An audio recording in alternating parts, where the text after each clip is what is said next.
We're live. Hello and welcome to the Hannah Judson Beat. Today's guest is Johanna Thompson from Berlin, joining me for a great conversation, I'm sure, because I know her. It's going to be a good conversation. We've got a lot of things stored up to talk about because we haven't seen each other for, I think, a year and a half. Yep. And we can even talk about that. So Johanna is my guest today, but first I wanted to say that this episode of the Hannah Judson Beat is brought to you by Beyond Meat, the best plant-based meat replacement out there. Beyond Meat products pack in flavor and health and make it easy to stay on a 100% plant-based diet. And I am speaking from experience. This is a product that I use and I really like. Beyond Meat combines expert innovation with simple, non-GMO ingredients. When you prepare meals with Beyond Meat, you get the experience and flavor you crave without the compromise. There's a lot more to say about Beyond Meat, but you should explore yourself. And actually, I'm going to put the link in our chat area because it is a great product. So thank you, Beyond Meat, for sponsoring today's conversation. So Johanna, you are logging in from Berlin. What's going on in Berlin? Where are you? I'm in my apartment. Mm-hmm. My child is outside, hopefully. And it's a strange time everywhere. It's strange in Berlin. Surprisingly, like a year ago, I would have said, I'm so glad I'm in Germany. Germany is handling this so well. But things have changed. So I'm actually thinking about going to the United States to get a vaccine, even if I have to pay for it. Yeah. I had a conversation the other day with a friend of mine who said you should just come to California and just get in line and get a jab because it's not happening here either. So what happened in Europe, do you think, for this story to go from sort of collective organization to just chaos? What happened to us? I think part of the problem, at least in Germany, but I think in all of the EU, is that they were negotiating about the vaccine and buying it and which ones to buy and how many to buy and at what price forever, whereas other countries just bought as much as they could. Yeah. And why not? Because you can always sell it to other countries or even give it away and make yourself popular. Yeah. But the United States, they're giving away AstraZeneca now to Mexico, which I think is politically interesting. Oh, yeah. But now we're just, at least in Germany, I don't know what it's like in France, but in Germany, we're like vaccinating at like a person a day, it feels like. And then there was this AstraZeneca thing where they stopped vaccination. So not only did it slow down things even more, but also AstraZeneca didn't have a very good image to begin with. And I don't think it's improved, let's say. Yeah. So, it's interesting. When I first moved to France, one thing that just struck me so much was how excellent the healthcare system is. I have so much good to say about the structure of the healthcare system in France. But I think that with the vaccine situation, where this is a country that is used to working with pharmaceutical companies in a specific way. There's different controls and different laws here. Like in the US, it's just business to business, I think. It's just absolutely, which I have a problem with, which creates huge problems. But in the case of the vaccine, it just created, I think that the countries with the truly open markets were able to just charge forth with the vaccines, which is interesting. Yeah. So besides the situation with the vaccination, which I think is on everybody's mind right now. Right. Other than that, how are you? I'm actually, I can't complain. I think that this Corona thing has actually been quite good for me. So I think I'm a Corona winner in a sense. Okay. Tell me more about that. The fact is, because I'm a single mom, I had a child 5 years ago, and my life basically ended at that point because I'm 100% responsible for the kid. My mother lives far away. I don't have any family in Berlin. So basically, I went from never being home because I was social and working to always being stuck in the house and not even being able to work because there's a kid. So it was really super depressing, especially the first 2 years. It's getting better. He's 5 now, he's actually kind of entertaining now, but still, I mean, it's hard. But the thing is, now it's hard for everyone. Now it's not just hard for me. So this whole FOMO has gone away. Plus, now that nobody can socialize outside, people reach out to me just as often as they do to other people. So basically, Corona has leveled the playing field for me. So yeah, I feel I'm back in the game. Oh, that's interesting. That's interesting. And so creatively, what have you started new projects because you're home or in these new circumstance? Yeah, certainly. I mean, this whole crypto mom thing, I used to be Joe Normal, but yeah, I basically transitioned into crypto mom because it seemed more appropriate. I've got some links to share about that. Right. So my Instagram channel, it just started as me being up at 4 a.m. because that's the only time I have this crazy schedule now, and now it doesn't matter anymore.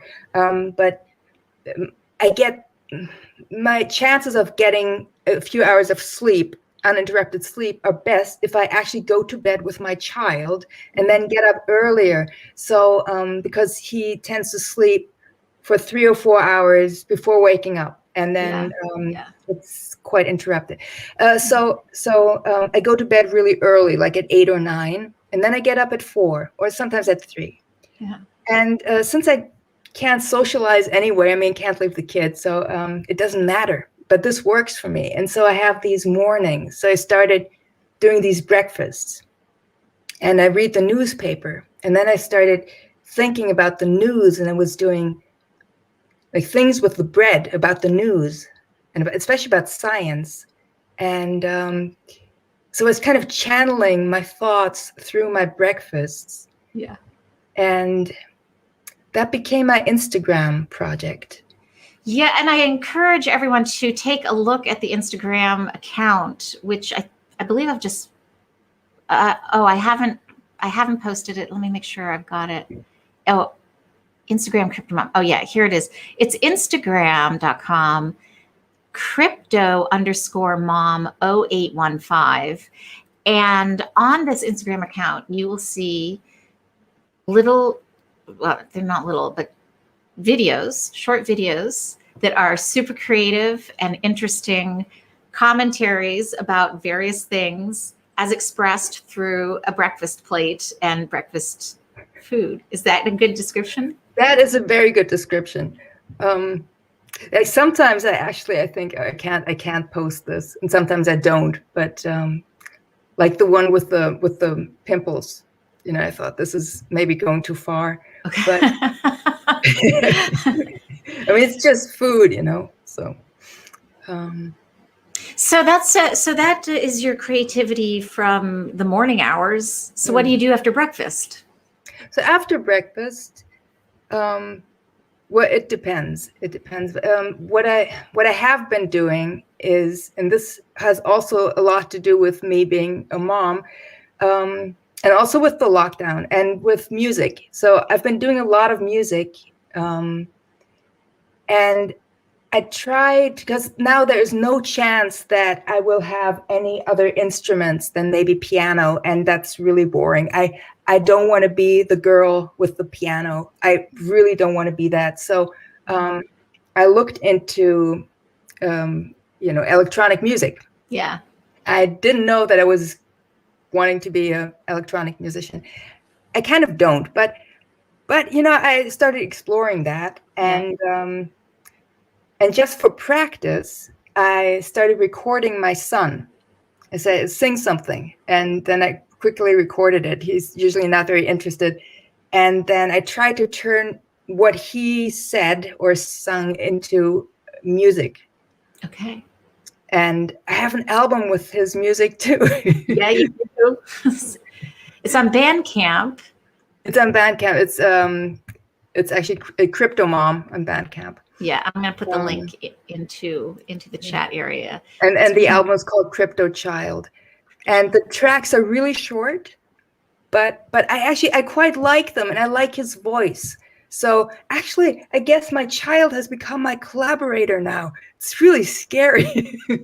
That's really interesting, and partially your instrument in terms of capturing his sound. That's right. That's right. Yeah. Well, that's a neat project. So what tools have been used? Like, so after you record after you capture an initial sound to start getting some ideas, how do you handle what's the creative process? So then I listened to it, and I tried to find anything that I could use. And usually it means that like people have been saying, wow, his rhythm is so good. No, it's not. It's like me cutting up like a second here, half a second there, and constructing something that has some form. So I'm trying to find a form. And then I'm also trying to find a beat that goes with the form. So it's not always possible. Yeah. Sometimes it's impossible to put it to a beat. Yeah. But that would preferably I'd have a beat, and then I try to find some harmonies to go with it. And it's really interesting how it changes. I didn't know that the producer had all this power. I used to think that you write a song and then the song is the song, but it's not. It's, yeah. Absolutely. That is a very interesting comment about the power of the producer. Absolutely. They can make absolutely overarching decisions about the way something is going to exist out there. But that's a whole other topic. So you've been working on that project. Are you going to do more of those pieces with your son, or is that leading into something else? I think I will. But the problem is, like, he used to sing in this really interesting English fantasy language. So it was English. And I think part of it was that I used to sing Benjamin Britten lullabies to him. Okay. Which are quite weird. That's strange. It's Benjamin Britten. And I think he remembered some lines from that, but not really. And it's not real English. It's real English, but it's like 200 years old English. And then he added things. Like he would sing, "Lullaby, baby, I want a big woman." One of the tracks on the album is "I Was a Black Woman," which is like, where's that coming from? But as he gets older, he's actually trying to make sense. And and unfortunately, it loses some of its charm. I think. And right, and definitely young children really are in a surreal state of what they're pulling in and how they're putting it all together. That's the lovely thing about young children. Yeah, growing up is definitely a loss and a gain, as it all happens. It is. So yeah, I don't know if I'm like right now. I'm preparing actually a screening of my breakfast videos. Like a curator found them on Instagram. Yeah. So that was nice. What else? So, and is that going to be in a real world gallery space, or is that an online? It's actually going to be in France at the Centre Pompidou Metz. Are you kidding? That's wonderful. I know. It's just a screening, but wow, that's great. No, that's really, and I think it's going to happen in June. So I don't know if it's going to be an online event or if it's going to be where you can actually go. I don't know. It's really weird that we don't know what June looks like. I was going to say, be sure and tell us. Tell us if it's in person. We'll definitely meet you there in Metz. But I wish I could tell you. I know. It's well, that is really, really exciting news. That's very cool. And I agree. Yeah, and something you certainly couldn't have planned when you started the project. No, it's really just a hobby, but yeah. Yeah. And so that, and the record you've done with your son, and then what else are you working on? Well, during the lockdown, one thing that was really exciting was, and I wouldn't have been able to do this without Corona. I was in a performance art festival in China, because in China things were still happening, but I never could have gone actually physically, and so we just did it with video. Oh, wow. So So what was that like? unfortunately, I wasn't there. So Yeah. I mean, I'm a bit skeptical if performance art really works if you just send a video, and because for me, it's so much about interacting with the audience. Yeah. My friend was there, and there was a host, so there was interaction. But I would have preferred to be there. Yeah. So did you make a video in your apartment? I did make a video in my apartment, and we transferred it. Yeah, We transferred it over. Actually, we did another piece in China, and that I didn't send a video, but we had people in China perform it. Oh, wow. So you wrote the piece and sent the instructions? Exactly. Okay. And that's neat. And so, and was that all broadcast online, or was that I guess it was in China. You could actually see it, and I have a video. They sent me a video. Yeah. I don't know about performance. I'm not too excited about digital performance art. Yeah. I've been trying to get excited about it, but I can't really, because for me, if I do a performance, I have to feel the audience. I don't even record my performances because I don't think that it's the same thing. I think you actually have to be there and experience it. Totally. I completely agree with you. I feel the same way about music, that the cool thing about the internet and digital communication is that we have it, that we can communicate digitally, that we're having this conversation right now, we can broadcast, but it's for sure not the same thing. The sound quality is not the same, and the vibe of the people around you is a real thing, the energy of people. Absolutely. But I do think it is interesting that you can connect with people and pick up a sense of energy, and even if it is online, like there still is energy, but it's a different feeling. I think it might be that some frequencies get lost, but what I think it's harder for me when I talk to someone online to judge their emotions. I can't feel, like, in their voice, I can't hear the emotions the way I can when I talk to them. Yeah. And I can't quite pinpoint it, but it seems like something is missing. I think that's really interesting. And I was thinking about that yesterday. I was on a Zoom call with a bunch of friends, and somebody was asking me a question, and I could hear all the words, but I couldn't figure out what she was asking me. And I was like, what was that? Was it a brain blip of my own? But I just felt like there was something about the distance. Like there was sort of a separation, or maybe it was my own brain was sort of separated from the conversation, but it is a different thing for sure. Yeah. So we've got a few guests have joined our conversation. You guys feel free to ask Johanna questions along the way. It's nice to see you here again. We're talking about creativity and sort of survival during the lockdown. Johanna's in Berlin, and we've been talking about that. So we met years ago because I was curating a show in Paris, and we have mutual friends. So that was great. And you submitted art in that show, which was wonderful. And then more recently, you founded a record label.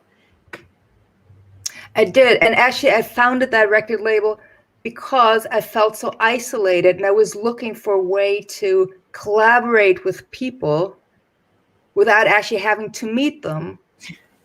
Because I can't have a band. yeah, we can rehearse at 11 a.m. If you're free, but nobody's even up at 11 a.m. if they do music. So this was my way of entertaining myself and being social with people, because I love collaborating with people, and it's become so hard. Yeah, for sure. And thank you for participating. Oh yeah. Oh, I was in before it was even defined. So can you tell, so would you say your record label is a concept record label, or? Yeah, definitely. It's about concept. So can you tell us about the first concept? So yeah, so I started with bad. So my idea was that, like with the producer, right? You can have chords, but what you do with those chords, it doesn't mean anything. It doesn't mean anything. Chords are chords, and then it depends on the artist. And so I thought I'd just give a set of chords to 20 people and see what they do with it. And I have a lot of artist friends who also make music. And I think it's so interesting to see how musicians approach it and how artists approach it. You can definitely hear on the record who is an artist and who is a musician. Oh, that's interesting. So how do you tell the difference between the artists and the musicians? Well, first of all, the musicians complained and had a much harder time because they were looking for, like, chords that resolve and stuff like that, because you're looking for harmony. Right. And if you only have 3 chords, then it's tricky. It's a restriction. So just to clarify, so a group of 20 artists and musicians were given the chords B, A, and D, this construct to go do anything with. You could do anything. Exactly. So it was the bad album because it spells bad, B-A-D. And I chose the German B because it's actually B flat, but if you choose that, then you have the option of having an H, which I will need for the next album. But Bach, Johann Sebastian Bach, he came up with this, or he had this BACH motive that he used for composition. So it was kind of a joke, a Bach joke. So it wasn't Bach, it was bad. Exactly. Yeah. And so then there was an opening night, or a vernissage. Yeah, that was fun. That was fun. So that was so fun. that was in October of 2019. Right. Yeah, that was great. So everybody who's joining us, hi, Alicia Starr from Chicago, Andre Mook from the Netherlands. I think Alan was here. He's logging in from Wales. So we've got people from around the world joining our conversation. Hi. Feel free to ask questions and chime in as we go.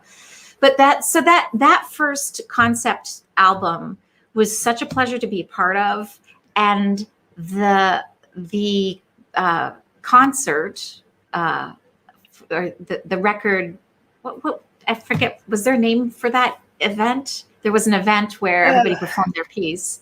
It was the Bad Party, right? It was the Bad Party, and that was in Berlin, and that was one of the best parties I've ever been to. It was so much fun. It was so needed. I mean, that was even a different era, but it was just a blast. It was a great vibe.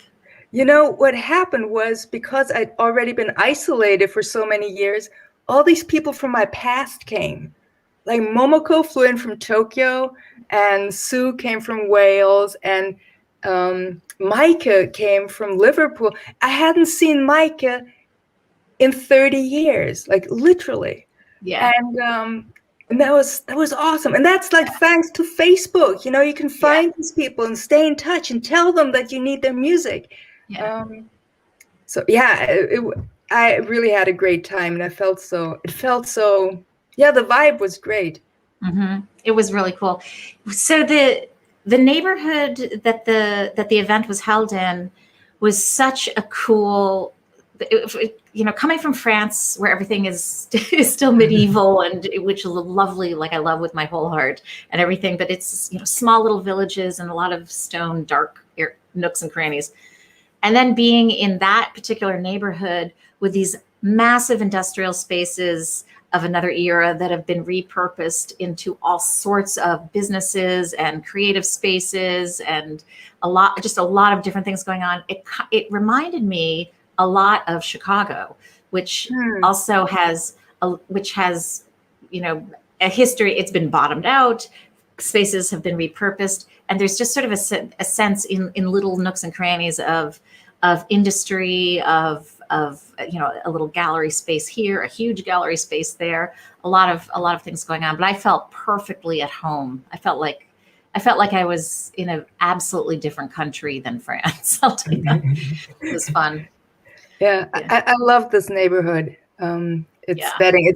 It's kind of the Wild West of Berlin, literally, because it's west, but it's a bit of a ghetto. So Alicia says also Detroit also has that vibe of buildings that just have this history and where space is available. So, all right. So then your record label has a second project. Can you tell us about the second project? Right. So the second project was the Edge project. I was trying to find an appropriate title for the next album, and 2020 was such an edgy year. It always felt like we were on the edge. So I didn't know that when I chose the title. Right. And this time it was not just the chords, but you could also use E, D, G, E as a bass line or something, so I opened it up a little bit. Yeah. And I think the Edge album also is wonderful. And I thought we were going to have a record release party this spring, but I'm not so sure now. Yeah, it will happen one day, but just so did you get less whining from the musicians because there was that extra chord in there, or extra more? Yeah. No, it was a bit more open, but apparently it was more difficult. Like at first, most people were like, yeah, I can work with this. But then a lot of them failed somewhere along the way. Oh, really? So there's the comment from Alan. I'm going to pop up here. He says, listening quickly to your Crypto Child album on Bandcamp, it's such a brilliant idea. I missed the beginning of live stream. By what influenced you to do this? How will your child deal with stardom? It sounds really great. Oh, thank you. Thanks for listening. I was saying earlier, I was trying to explore music production, and I recorded him just for practice to see what you can do as a producer with pretty much anything. And because he has this beautiful fantasy English language, I mean, I really love boy soprano. It's probably the most beautiful voice. It's going to go away, so I wanted to capture it. And he is fine with it, and also he gets the money from the sales, which so far has been very manageable. That's good. So also I wanted to ask you what equipment or software were you learning or experimenting with as you were, or was it not an experiment? No, it is. Everything I do is an experiment. As soon as it stops being an experiment, I get bored. Yeah. Well, I used to have Logic a long time ago when I still had a real band. And then that computer died and Logic died with it. And I didn't want to invest in Logic again, so I just used GarageBand. Or I considered it, but people told me GarageBand is basically the same with a few less features, and I think it has enough features. It's really powerful, actually. Yeah. Yeah, definitely. I think early on GarageBand was pretty thin, but not anymore. Yeah. No, it's you can do pretty much everything with GarageBand, I think. So do you work with synths also? Synth I work instruments? well in GarageBand, Okay. Alchemy Synth. And so do you plug in and play the piano also? And Yeah, are you I do. awesome. Right. So, and here it gets a bit tricky because I like to work on my iPad. I have an iPad and I have a computer. And on the iPad, I can play instruments that I can't play with the touch screen, so you can actually pretend that you're playing weird Oriental instruments. And I think that's brilliant. What But there are software things, is that? it's in GarageBand. Okay. Yeah, see, but because you have the touch screen, you can actually play them. Okay. And I can pull up a piano, it's just obviously you can't really play, but it's you can play a few chords or melody. But then if I want to do something more advanced, I actually have to switch to my computer because I can plug my keyboard into the computer. Yeah. And I had some problems with versions and opening projects on the computer. So it's a bit complicated. And they're not identical. They're absolutely not identical, the iPad version of GarageBand and the computer version. So I've been going back and forth, actually. Oh, that's interesting. That is really interesting about the touch screen and sort of playing the instrument as opposed to programming the instrument or inputting the actual instrument. Right. Very cool. Yeah. So what projects do you have coming up? Like, what are you thinking about doing? I would really like to do another album with Unton. Yeah. And I hope that you're going to be part of it again. And I'm open to, like, if people want to collaborate with me on that, all my albums are compilations. Yeah. And I set some general rules, usually the chords or the melody. And then, you're free to do whatever. Should I say the name of the album? I wonder. So have you already decided what the third project is? I have. The reason I haven't sent it out yet is because we haven't had a release party for Edge yet. But I don't see that coming. So I don't know. Yeah. Is this the place and time? Maybe if you're interested in being part of the next album, send me an email and let me know. And then, I'll send you the instructions. So, okay, so that's interesting. So, but you're not going to announce the instructions right here? No. No pressure. I'm super curious. So what is it going to be? I like that idea. So I hope that I can definitely be involved because that's been one of the funner things that it's doing those two projects has pushed me to do things I wouldn't have done ordinarily. And that's that's often a good thing. Yeah, that was really good. So yeah, I really do look forward to the day of more record release parties, where in France and in Berlin and in Chicago and New York and other places too. So. Oh yeah, wouldn't that be fun? I thought we could do one in Tokyo, maybe, possibly. Yeah, definitely. But then again, it's if you think about, is it morally acceptable to fly to Tokyo to do a party? Probably not, right? Well, it's so interesting because all of that travel just came to such a crescendo over the past, 15, 20 years. Right. And now we really do have to reevaluate the value of travel and what we're actually doing. Is it morally, I think as far as spreading a virus, if you're not spreading it, then it would be ethical, but it's the havoc that it wreaks on our environment. Exactly. And it's like, it's been amazing I live under a flight plan, a flight plan of 2 airports. And it's been amazing to see quiet skies for over a year now. And I mean, there has to be there's so many difficult pieces of that, because the industry is such an important industry around here. A lot of people are employed by all kinds of pieces of the air travel industry, but the earth on some level must be breathing a sigh of relief for a moment. Right. And everybody who lives near the airport. Yeah. So maybe we can do one in Paris, because basically from Berlin we could walk to Paris. Oh yeah. It'll take a while, but good.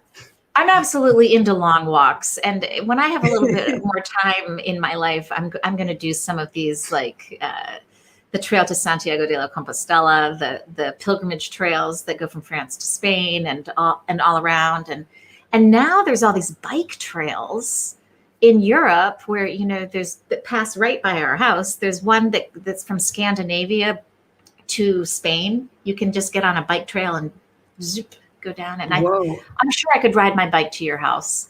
Yes, you're welcome. I'm sure there's a path. If they'll let you in, I mean, I guess they have to, right? Yeah, well, later times. But yeah. There's one thing I wanted to tell you, because you asked what else I was working on. So I also started collaborating with Momoko. I sent you that song this morning. So it's also a bit of a concept thing. I wrote a German song for her to sing. So I sent her the chords and the text and the melody. Yeah. And she sang it. And I just find it fascinating to sing in a language that you don't know. Yeah. So you have to go by sound. I recorded a Turkish song. I don't know any Turkish, but it's such an interesting language. Yeah. And German is a horrible language for lyrics. It's terrible. I'm having a very hard time writing German lyrics because it always ends with a consonant. It's crap. But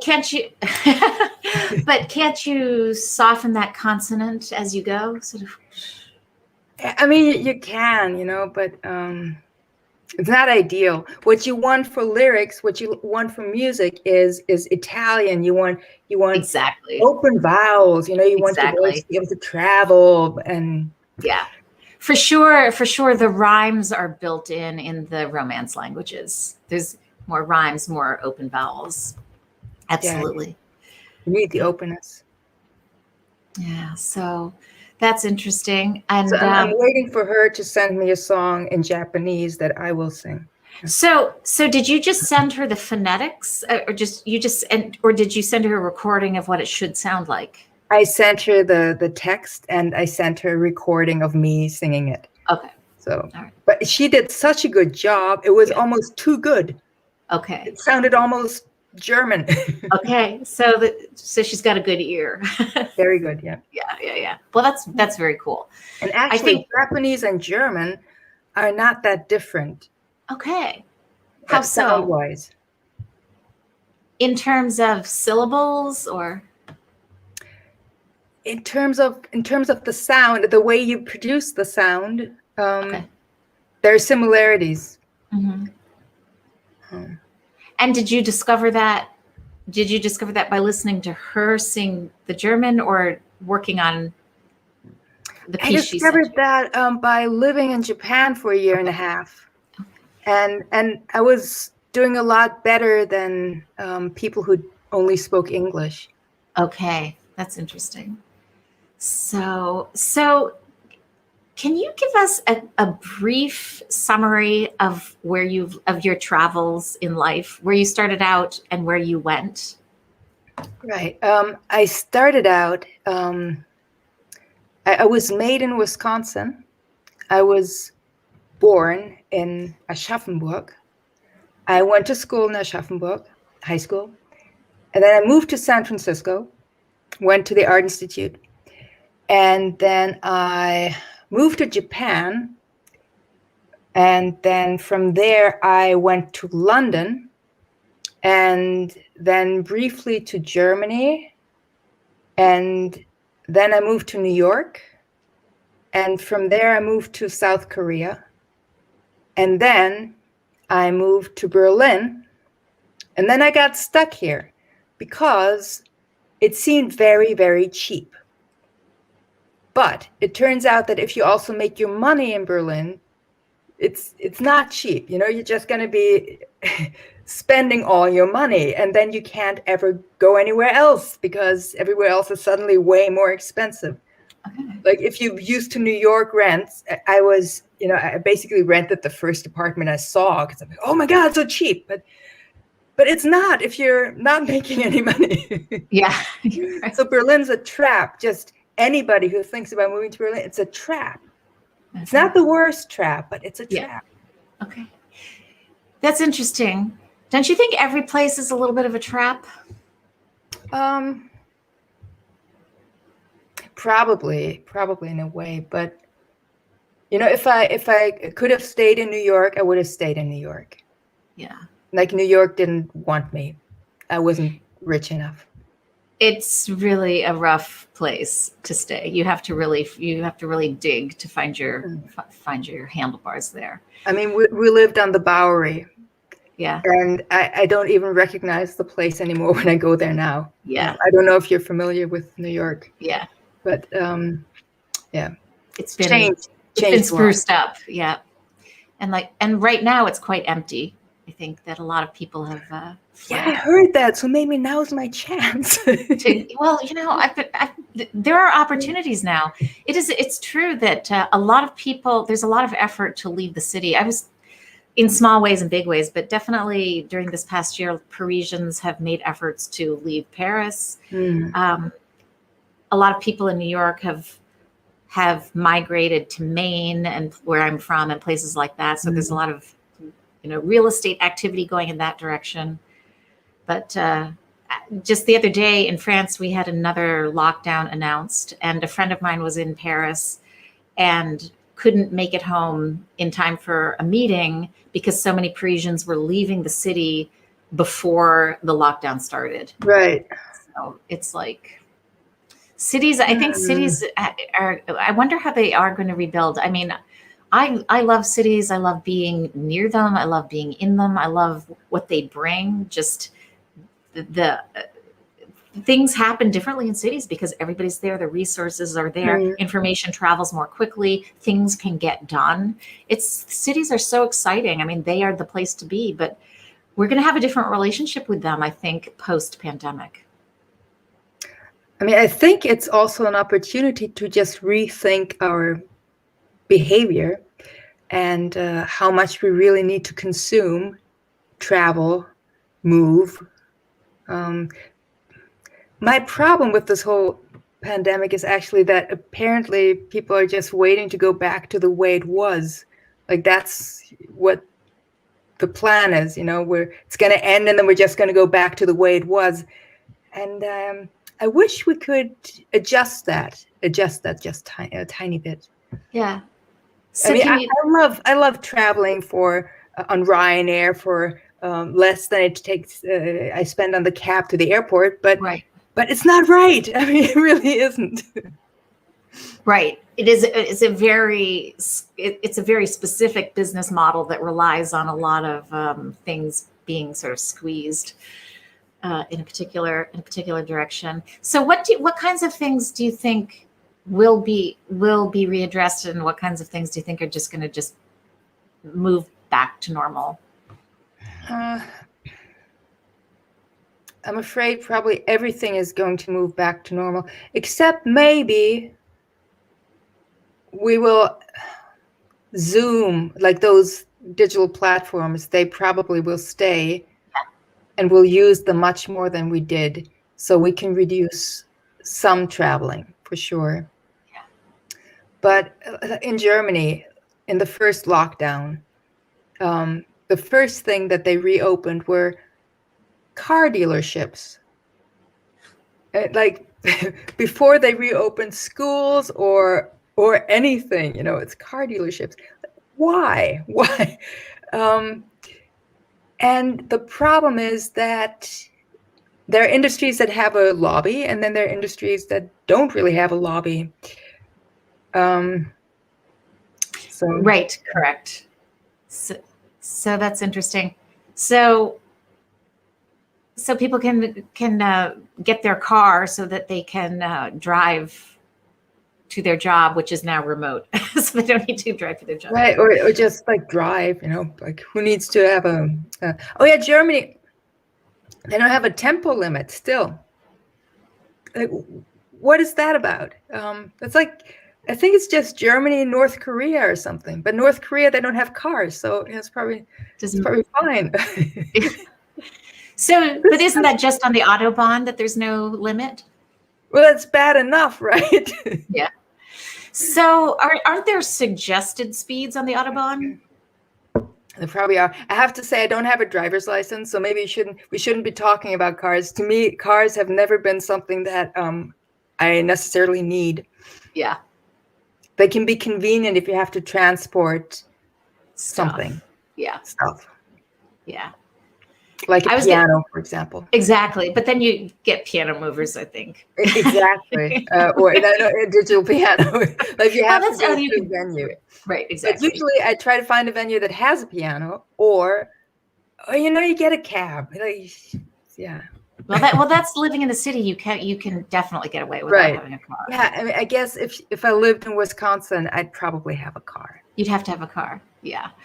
Yeah. So we've got comments going on the right-hand side. So we're chatting, and then there's all this great conversation happening in the chat as well.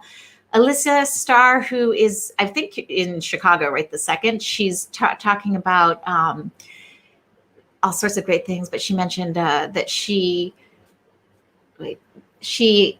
her conversation starts earlier. She went on a long walk yesterday. She went by the Beat Kitchen. The Beat Kitchen was a venue in Chicago where I played there tons of times with various bands, and I used to also organize these events of women in bands, and I had different names for them, but that was in the mid 90s, before Lilith Festival and all that stuff. But I really felt like everywhere I played in Chicago, I was always like either the only girl on the lineup or practically. So I would always try to, organize events with other women in bands. But anyway, the Beat Kitchen, I was wondering if it was still open, but had to step in. Literally, there was no one there but a mom and two littles. Oh. So Elise is talking about walking around. While I walked out, I literally bumped into a woman maneuvering out of a dive bar 4 businesses down with a stroller full of a chunky 1.5-year-old. It sounds very Chicago, with a strong accent. Elisa also says she would never live in New York more than 6 months. And I think that you two should meet each other. I think you would really like each other, Elisa and Johanna. She should. Yeah, definitely. She says also she's going to Portland, Maine next week. And I'm curious why. So Portland, Maine is basically where I'm from, which is seems very far away right now. So then Alan has also chimed in and said, I find cities can be expensive and stressful. Lived in London for 2 years and enjoyed it, but couldn't afford to live there long term. I couldn't afford London for more than half a year. And by afford, I mean, I basically didn't eat anything and I walked everywhere. Yeah, exactly. London shocks me when I'm there, and so I don't beeline towards London. Yeah, I mean, in London, it's like you see something for rent, and you think, oh, I could probably do. Oh, wait, that's per week or per day. It's quite something. Yeah, I remember in London staying with friends outside of the city. Not far outside of the city at all. And to take the train into the city, it was like 35 pounds. And I was like, that's one way, or I don't even remember if it was one way round trip, but it was ridiculously expensive. I was like, how could you do that on a daily basis? How do people do that? There obviously is a way. I guess you go to Germany and get your car. Bring it back. Probably. Bring your car back. Where the car dealerships are still open. Exactly. All All right. So if you guys have other comments or questions for Johanna about living in Berlin and staying creative with a little one in the household, running your own record label, resourcefulness, creativity, innovation, experimenting, and staying involved, please ask them now. And so that said, so I think that we're going to definitely have to just work towards the future, which is just past the near future. That future is where we're going to have record release parties and concerts, and we can travel within reason, responsibly and stuff like that. Right. So anyway, that's why I didn't announce the name of the album, because we didn't have the record release party yet. Yeah. But I just don't know when we will. So yeah, exactly. So I think it's time for a new album, though. Yeah, I do too. I think that there's a lot of people who are ready to work on it. I'm definitely ready to work on it. Excellent. So Alan says, London has changed so much. In the 60s, families would go to Leon's Corner House and eat as much as you wanted for 30p. Wow. That is charming. And yeah, that is definitely a different era. Certain things are much harder for families. And Alicia says, I'm going to help a Chicago Dad family meet their 18-year-old to help them with dementia. Wow. Is that what you're doing in Portland, Maine? That's what it sounds like, that she's doing some helping. Oh, that's nice. Yeah, totally. So Johanna, I've got a final question for you, but any questions for me or questions for our listening audience or anything you want to talk about before we wrap things up? Remember to send me an email if you want to be on the album. Yeah. So check out Johanna's work, understand, get your head around what the projects are. And if you're interested in being on the album, please be in touch. And so my final question for you is, of all of the amazing things that you do and think and produce and conceptualize, what is your superpower? Right. I think my superpower is starting things.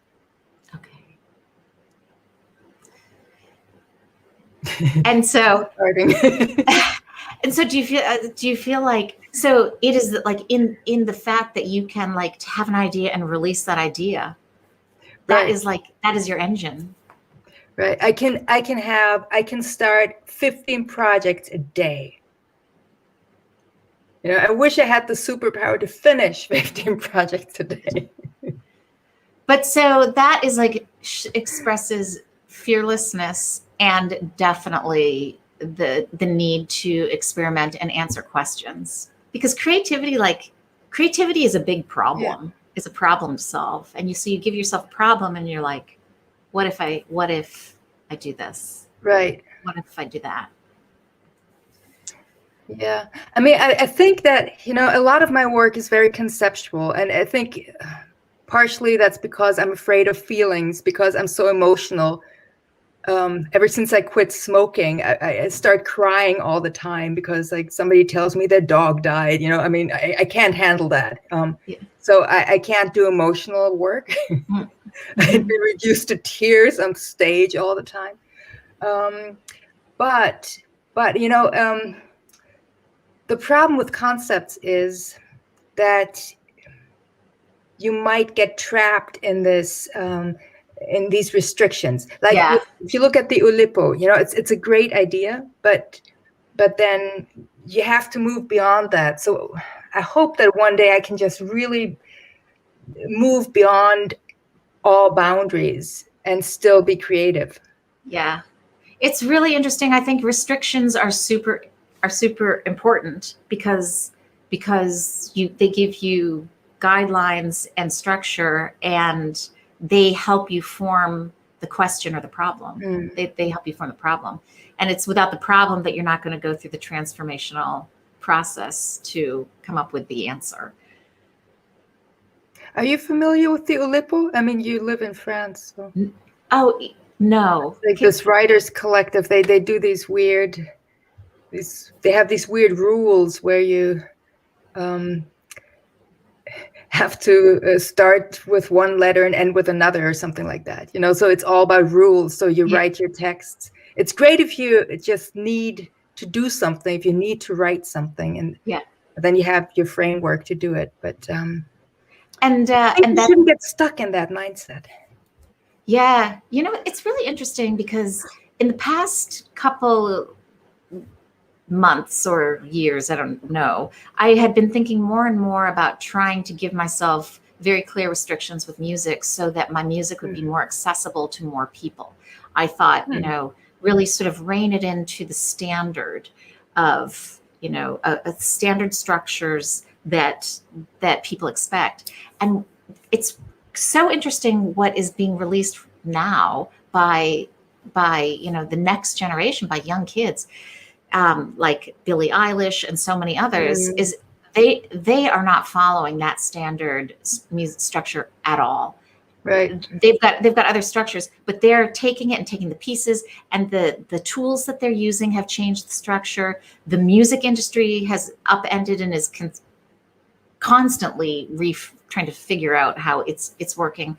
But I think that so recently, in recent days, I thought, this whole way that I've been trying to limit my work, I've just let that go. Very good. Yeah. Well, I think, but that was also a necessary stage also too. But anyway, I think that's interesting, and I think it is very interesting what's being produced right now by the young kids. So good. Well, thank you so much for taking the time to spend with me today, and to all of the people who joined us for this conversation. It's nice to see everybody. It's sort of a slightly gray day, kind of chilly day here in France. I don't know if it's gray and chilly in Berlin, but it is. But for some reason, just now there's like some sunlight. It's the first time today. Awesome. Can you go outside and get some of that vitamin D? I have to, because my kid is outside. I have to find him. Okay. All right. Well, so thank you so much for joining us, everybody. Nice to see you again. Join me next time with the Hannah Judson Beat. I've got a little blurb prepared. Thank you for joining us for another episode of the Hannah Judson Beat. If you liked this episode, please go to anchor.fm/Hannah Judson. I'll put that in the chat area to subscribe to the podcast. And if you feel like it, you can also make a donation to support this show. You can also find past episodes of the live stream on YouTube, and I'm going to give you the link to that as well. So everybody, thank you so much for joining us. Be sure and follow Johanna and her projects, and we'll see you next week. Thank you, Hannah.